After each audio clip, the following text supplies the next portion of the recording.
Welcome back, everyone, to the Labor Thoughts podcast here with NECA. It's the podcast where we're going to talk about the future of workforce today and getting the spotlight it deserves. So, hey, my name is Ian Andrews with the NECA Labor Relations team. And I'm John Mandel, also with the Labor Relations team. And today we're going to dive into something pretty special happening down in the Bayou state. Louisiana has created a statewide apprenticeship competition that has decades of winners turning heads and setting a serious standard. And we're not just talking about a local showdown here. This is really an integrated statewide collaboration effort that's been building momentum, growing partnerships, and spotlighting the best in the electrical industry and our trade. And I have the pleasure of introducing two of our guests today. We're joined by Steve Martin and Martin West. And we talked a little bit before we started recording. There's a joke in there somewhere that we'll figure out hopefully as we go. But two of the key figures behind the Louisiana Apprenticeship of the Year competition. So first off, I just want to say thank you, gentlemen, for joining us. You're welcome. So let's get started. Statewide collaboration. I don't want to use the word rare, but in the world of apprenticeship, you don't see a lot of multi-areas coming together to work on things in the manner that you have. So if you could maybe tell us a little bit about the Louisiana Apprentice of the Year competition, just how it got off the ground, what sparked it, what sets it apart from maybe the more typical local level events that you'd have normally. Well, it really goes back before my time, probably sometime in the 1970s.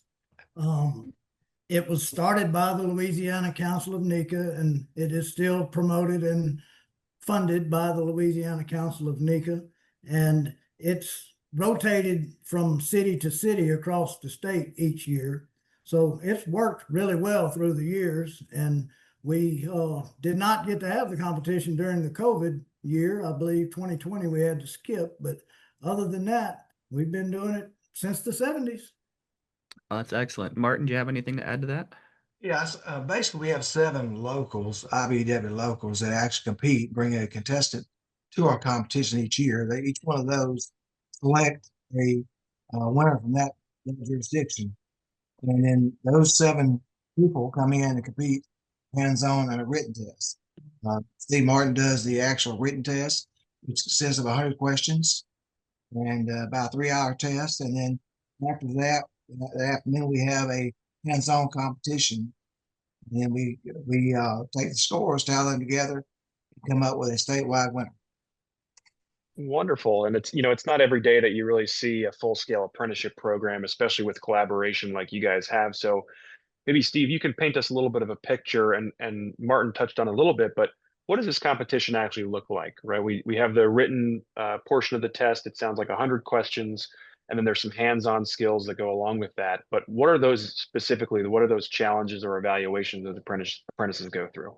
Okay, well, I'll just start with we have meetings on Friday before the competition is actually held on Saturday, and the host city provides lunch during those meetings. The statewide Electrical Training Alliance meets in the morning. We have lunch. Then the afternoon, Louisiana Council of NECA meets, and in the past, the Louisiana Association of Electrical Workers, the business managers, used to meet very often, but these days they don't seem to get together as much. But as the contest goes on Saturday morning, we get started pretty early with a 9 a.m. start on that written test. And Martin mentioned that it lasts 3 hours. It's actually 2.5 hours, and it's a very grueling written test. And we score them with 1 point each per 100 questions. So the scoring is then eventually rated at 40% of the total score, because the hands-on gets a 60% of the overall score. And rotating through 7 stations is the normal process, lasting about 15 minutes each. And there's a wide array of different tasks that these apprentices have to accomplish. And the ones that accomplish it correctly with the most safety and in time allotted are scored the highest generally. And the judges for those stations are generally a contractor like Martin West and a instructor from the JATC on each station. So we have 2 judges from various jurisdictions so that there's no friendship stuff like cheating and scoring going on. And once we get rolling with that, we get completed through the 7 stations, takes about 3 to 4 hours, and we go into a room and we tally up all the scores and we come out with one winner. We do not announce a second place. We don't want any hurt feelings. So there's one winner and everybody else is second place. Well, to quote the great Ricky Bobby, if you're not first, you're last. So There you go. we don't need to worry beyond first place anyway. So, question related to that first place. My name is Ian Andrews, and I've just been awarded the first place Louisiana Apprentice of the Year. What does that mean? What does that look like for the winner?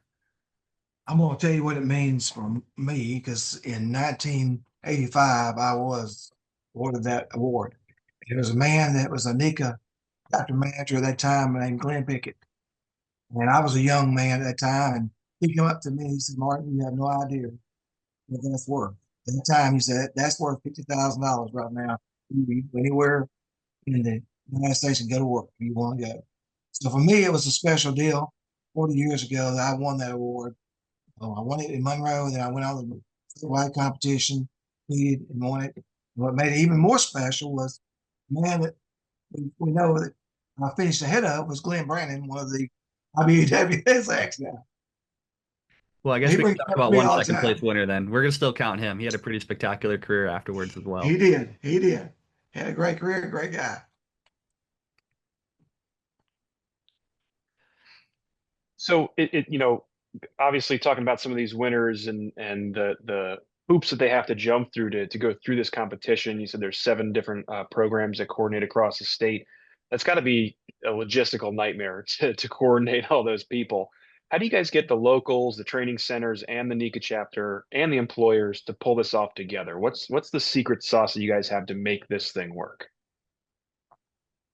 Well, we have excellent working relationships across the board between the training directors, the chapter managers, and the business managers.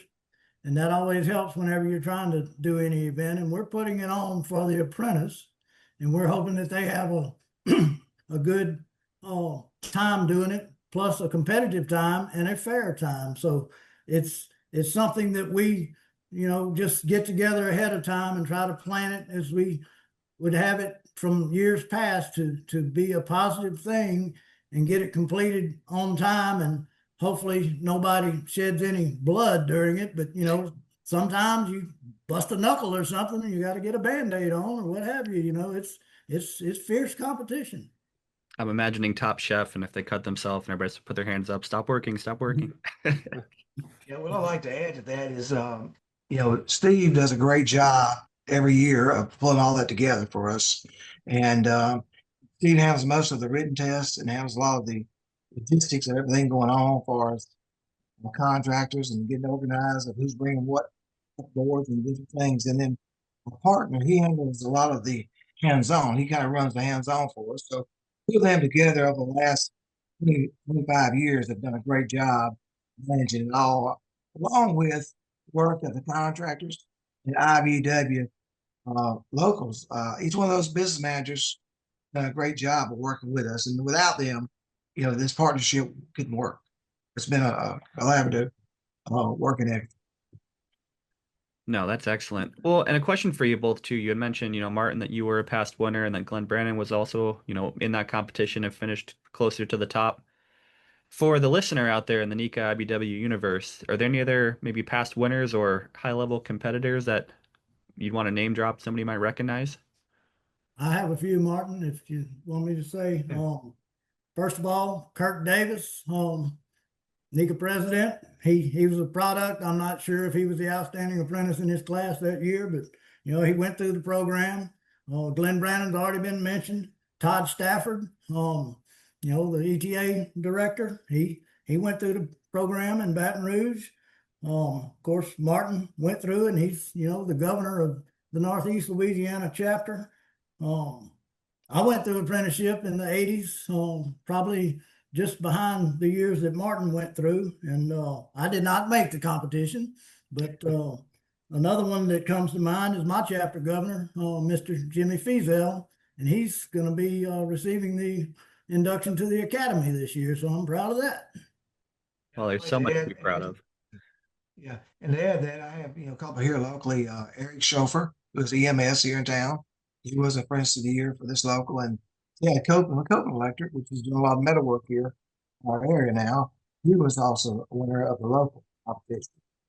We've had over the state been numerous people that have competed in this competition and went on to lead in a lot of ways in the electrical industry.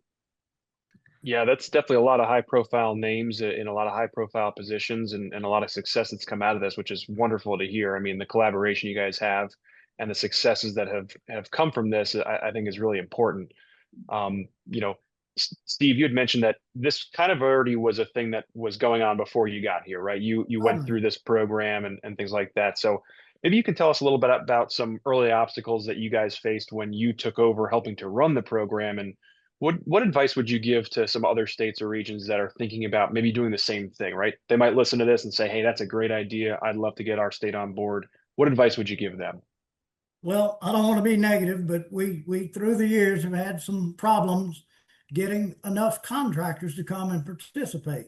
It's hard getting people to do stuff, but you're taking up basically a whole weekend. So we've had a few issues with that, but we've gotten over the humps and whatnot. So that's one little situation that has happened. Through the years, there'd be some type of little inside arguments, let's call it, about different areas bring different pieces of equipment to use in the hands-on competition. So we've had to hash that out a time or two. At one point, probably 15 years ago, we came up with a full set of written rules, how things were going to be scored, how the person was going to be presented, and something that we failed to mention earlier, but the winner wins a $1,500, excuse me, I'm sorry, $1,000 check.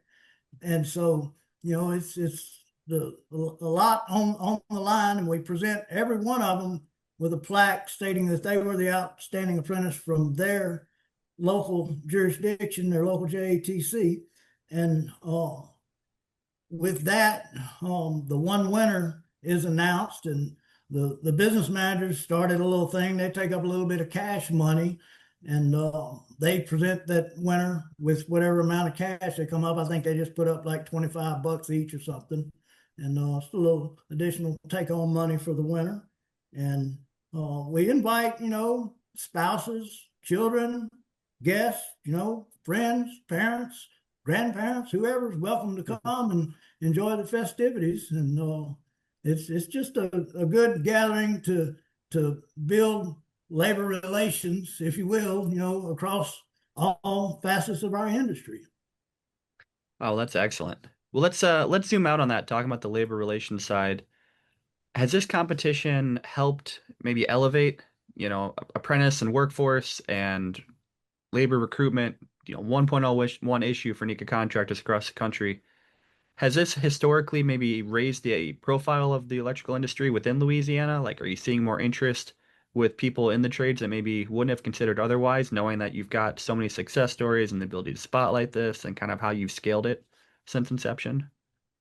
Yeah, what I'd like to say on that would be is it's made our relationship with the business managers and other contractors more of a partnership than anything else. And I think that's a big thing for us. We feel like we can reach out to uh, each local IBW and talk to them. We're seeing them on a regular basis. Uh, 3 to 4 times a year, we're meeting and seeing each other. So we have a partnership and a relationship we don't see in a lot of areas. And along with contractors, we have a lot of communication there. Contract side, that's what I see. Along with that, the joke has been for years and years that we're the best kept secret as far as having a career for people, and it's bringing that to light for sure. But the introduction of the interim based credentials program has helped greatly too, and we're really getting into a lot of schools these days and getting people seeing what our trade is about and learning it and getting the applications in and selecting some of those. We can't take them all every time, but it gives them something to look forward to. We tell them to come back and try again if they don't make it on their first shot. Another thing that has really helped is most programs have now switched to a 4-year program. They used to be 4 years when Martin and I went through, and then through the years it changed to the 5-year program. And I think it's a breath of fresh air to someone looking for a career and knowing that, I could go to college for 4 years, but I got to pay my own way.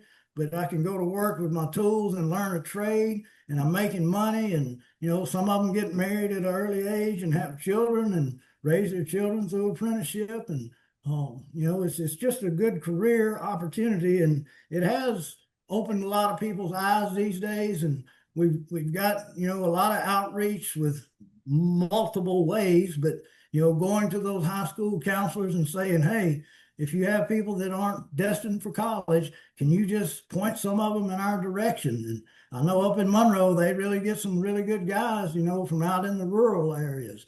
And, that's for the most part where a lot of our apprentices do come from, is the rural areas that have some background, whether it's working on a farm or just working, side by side with their dad doing whatever he does, and has some type of idea that they like working with their hands. And this is a good career for that. Well, Steve, you've Okay. you've hit on something here that it starts to become a trend, and I think it's a me problem. I went to a very small school in Illinois called Blackburn College, and it was somewhat apprenticeship based, where you work, learn, and earn for a tuition reduction. And everybody said best kept secret in the Midwest. And now I work for an association that's close to apprenticeships. That's the best kept secret in the job market. And I start to think to myself, is this a me problem? I keep finding these best secrets, but we got to scale and get this news out there. So very, very helpful indeed. Yeah. What I'd And like it's, to add to that. Go ahead. oh, go ahead, Martin, please. Okay, what I'd like to add to what Steve just said, the interim credentials is a big issue for us. We've got that in over 10 schools in this area right now. And it has been a big lesson to get more recruits getting in these high schools, like Steve said a while ago. So I think that is a big part of what we're moving towards. And then the CML uh, is get to where we're going to have, for our first year class, we're going to have a first Monday, Tuesday of the month. We're going to have butts in the seat, hands-on training. And then the other rest of the month, Mondays, Tuesdays, we'll do the computer learning, CML learning on computers. So we'll do that with the second, third, fourth, all the way through.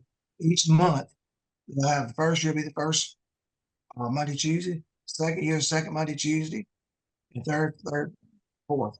So we work that way. However, we're reinventing our apprenticeship program to work with the workforce needs in this area right now. And I see it going on throughout the state. I think Shreveport is got a lot more, bring more people in. We'll have probably roughly 300 apprentices in our program this year, which is for our rural areas a lot. Yeah, that's great. I was actually just at a conference recently for some workforce development, recruitment stuff, and we talked a lot about the interim credentials. So I'm really glad you guys are really embracing that. That's awesome to see. And Martin, maybe you can talk a little bit about you talked about the growth of your programs in your area, and are you seeing things like retention rates of apprentices going up? I know sometimes some areas kind of track retention rates for their apprentices, and along with that, are you seeing some of your contractors getting involved in these interim credential, programs more often as well? Yeah, I think all of our guys are this local here is actually involved in the schools of helping get these guys and ladies in their credentials where they can come in as a second year apprentice, still work for 8,000 hours on job training. We're seeing a tremendous amount of that taking place, and contractors actually going out recruiting these people in high school, along with our institute director. So I think that's a big part of it. It's a collaborative workforce deal of everybody coming together to pull together for the same purpose. That's awesome. So let me ask you this. We're looking at this podcast 20 years from now, we're listening to it and we're thinking they were really onto something. We've got more states copying this program, but we're looking back and we say, what's next? Are there any plans maybe for Louisiana to expand this, or like what do you see the future 5, 10, 15 years out for the Louisiana statewide competition? Do you see an evolution, or what? Help us understand what the future looks like. I don't really know of any plans that we have to expand it. Um, it would be something good if we did. I believe that Texas and the states west of Louisiana participate in the Southwest uh, regional apprenticeship type deal. Maybe one day we can like, get involved with that or something. But the time that it takes and the logistical problems that you have with people that are working every day and whatnot, and people running businesses every day, it's kind of a drawback. I mean, literally just, getting somebody to drive 2 or 3 hours across the state, we hear some grumbling about that. But that's why we move around to different parts of the state every year. But it could be a good thing if we would. I know for one thing that if our outstanding apprentice from Shreveport area wants to attend the NTI, we send that outstanding apprentice up there every year, and we've had a good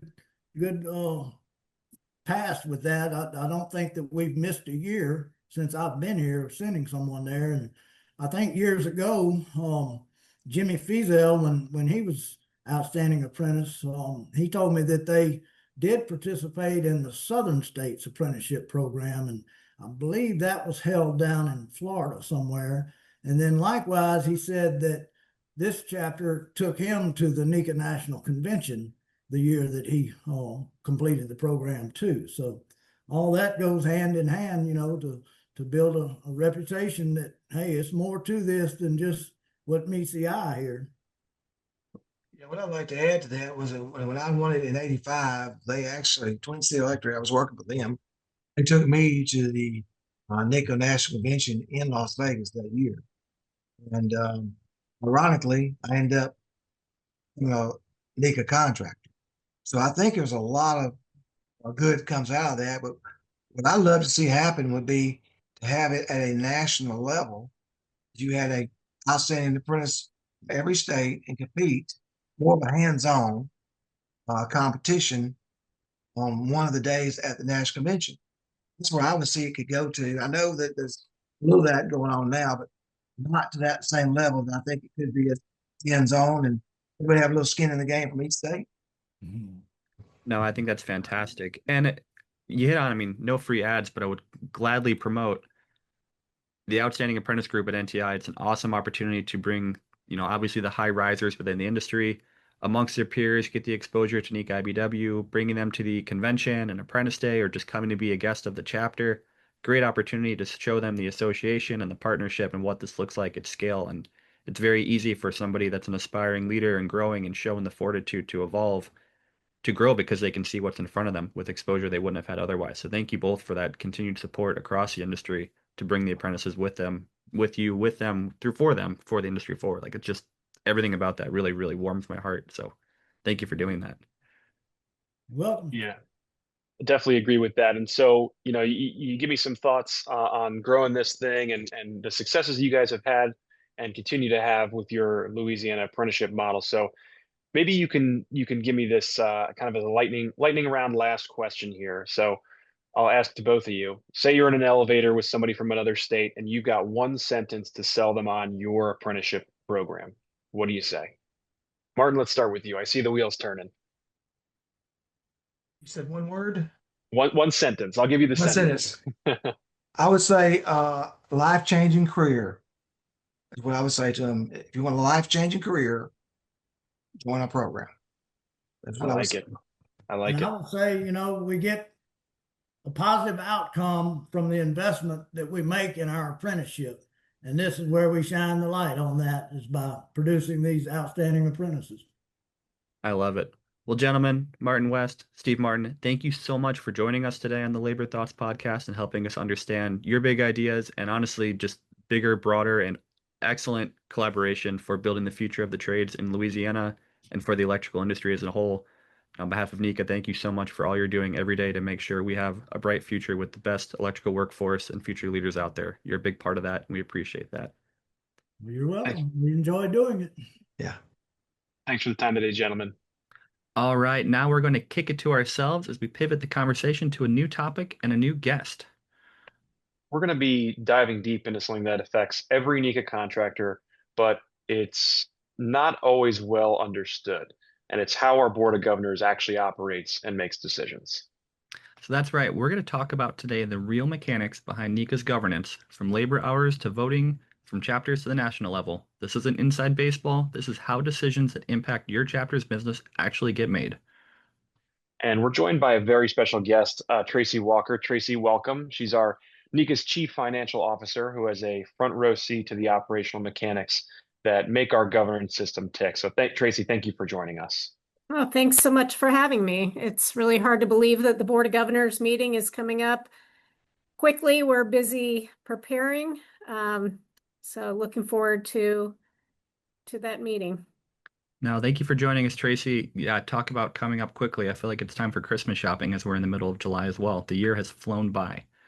So let's start with the foundation. From your vantage point, how would you describe the Board of Governors' core function and its authority within NECA's overall governance? Because the bylaws for NECA, they call it the ultimate governing body. But what does it actually mean in practice?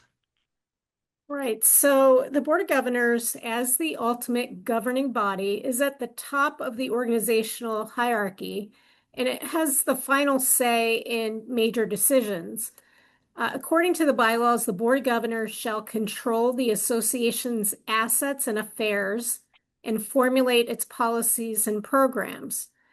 Sometimes people get confused between the Board of Governors and the Executive Committee. We have two different boards. The full name of the Executive Committee is the Executive Committee of the Board of Governors.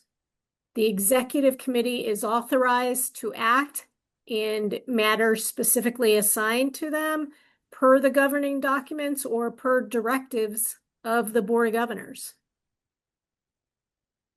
And so those directives from the Board of Governors all comes from votes, right? And we have a voting system which is built around labor hours from the prior calendar year. So for contractors who might not be familiar with kind of the operational nuts and bolts, can you maybe walk us through how a member's labor hour volume translates into voting power? Sure. And yes, the number of votes is determined by the labor hours from the prior calendar year. So members with 1 to 75,000 labor hours shall have one vote. Those with between 75,000 and 150,000 labor hours shall have two votes.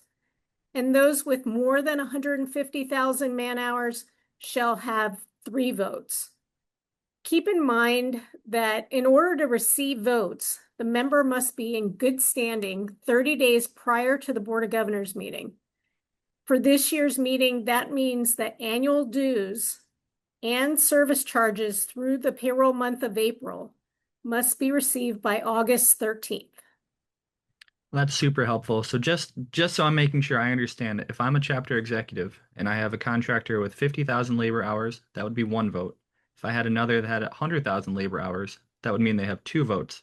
Then any of my members above 150,000 hours, that would count as three votes max for those members, correct?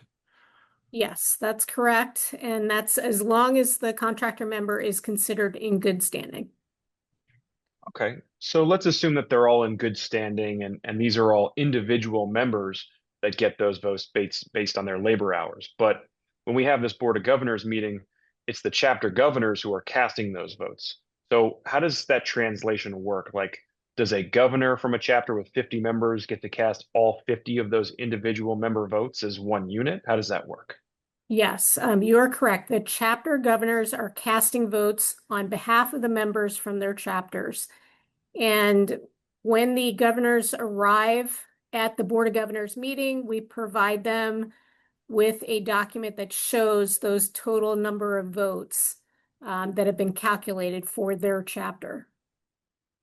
Okay, that makes sense. And to take it a step further, the Board of Governors includes more than just the chapter governors, right? We have presidents, NECA president, district vice presidents, the vice president at large, and vice president of integrated systems contractors. Do their votes carry into this system as well? Yes, they do. So each voting member of the executive committee, those are the positions that you just mentioned, each receives one vote at the Board of Governors meetings. That's very helpful, Traci. Thank you. And our bylaws, they distinguish between ballot votes and voice votes. When does the Board of Governors use each type? And could you maybe explain what's the difference and how those votes are counted and recorded? Yes. So typically the Board of Governors votes on either bylaw amendment proposals or ordinary proposals. Bylaw amendment proposals require a ballot vote and a 2/3 vote of the governors present and voting. Ordinary proposals are a little different. Voice voting is permitted. Governors have the option to ask for a ballot vote, but in many cases, we use the voice vote or viva voce as mentioned in the NECA bylaws. And for ordinary proposals, we need a majority, so 50% of the votes in order for the proposal to pass. Okay. So let's talk about the mechanics of a ballot vote real quick. And, a governor calls for a ballot vote and we hold that vote. And at the end, there's a requirement to make a tally available showing both the number of votes cast and the votes by each governor, which is pretty transparent system. Can you maybe explain the rationale behind that level of disclosure? Yes, sure. So honestly, there are people that like this level of transparency, and then those that argue that this really defeats the point of a ballot vote. And I can tell you that prior to 2006, the Board of Governors voted by secret ballot. And in 2006, a chapter submitted a proposal for action at the Board of Governors meeting to make available a tally of each ballot vote showing the number of votes and decision cast by each governor. So the governors voted, and this amendment passed, and that's now in our bylaws. That's excellent. Well, Traci, this has been very informative, and I have one final question for you. I'm going to call this a new segment, the Elevator Pitch Challenge. Say you're talking to a contractor member who's never been involved in the governance, and they're asking questions, trying to help understand it. And you've got maybe 30 seconds to explain to them why this system is fair and why they should care. What would you say to them? Okay, well, I would say, first of all, the composition of the NECA Board of Governors ensures fair representation of all NECA stakeholders. And there are strict requirements and procedures regarding the submittal of proposals and communications that are outlined in the NECA bylaws.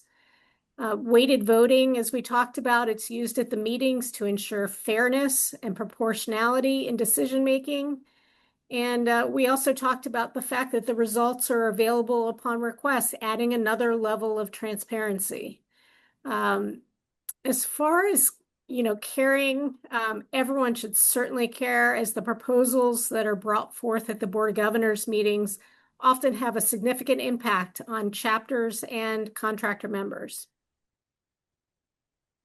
So let's pretend that somebody listening here is real excited by this discussion and they really want to get involved in their chapter. Maybe run for governor or just kind of understand their chapter better. What's your advice to someone like that?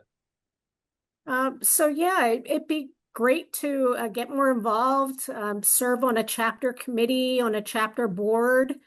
If you're interested in a NECA national committee or task force, if there's one that's in your area of expertise, please let your district vice president know. A lot of times we're looking for new committee members to offer their input. So.